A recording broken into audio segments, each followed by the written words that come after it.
ትናንትና ነው ትናንት ላይ ለቀቅነው ቪዲዮ ላይ ልጄን ነው ያገባሁት ምናምን ሲባል ስል አይተው ሁሉም ኮመንት ላይ ልጄን ያገባው አንተ ራሱ ልጅ ነው። እቺ የእውነት ልጅ ነች እኮ የኔ ቆንጆ። ወይ እኔ እናት እኔ ጠዋት የልሽ ከእንቅልፍሽ ስትነሺ የጠበኩሽና የፈጠነ ቪዲዮ አዘጋጀኝ።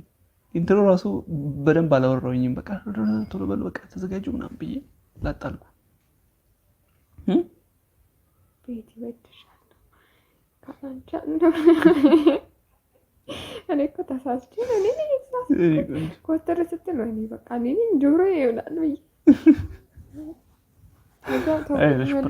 ፕራንክ ነው አይዞሽ። አዎ ግን እንደዚህ አትጫወት። አይ ሰሞኑን ባሪፍ ነገር ስለምንመጣ ቢያንስ ትንሽ ጥዬ ይሄን ይል ከባድ ፕራንክ አይደለም አይደል? ከባድ ነው። እኔ እኮ ልቤ ተሰበረ፣ አዘንኩ። እግዚአብሔር እና 80 ቀን እያለ ምናምን የምትይ መስሎኝ ነበር። ግን አልቀደም የምራውን ቤት ይመስነርስ እና አወራክና እዛ እኔ የምትወድ ከሆነ እሷ ትሄዳለች። አንቺ የምወድሽ ከሆነ እሷን እንሸኛታለን።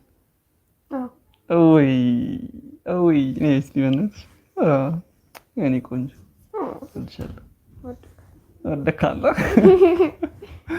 ታሳፈርከኝ እኮ አንዴ ነው ማለት ለምን እንዴ? እስከ መጨረሻው ድረስ ስላያችሁ በጣም እናመሰግናለን። እንግዲህ እንደዚህ ነው።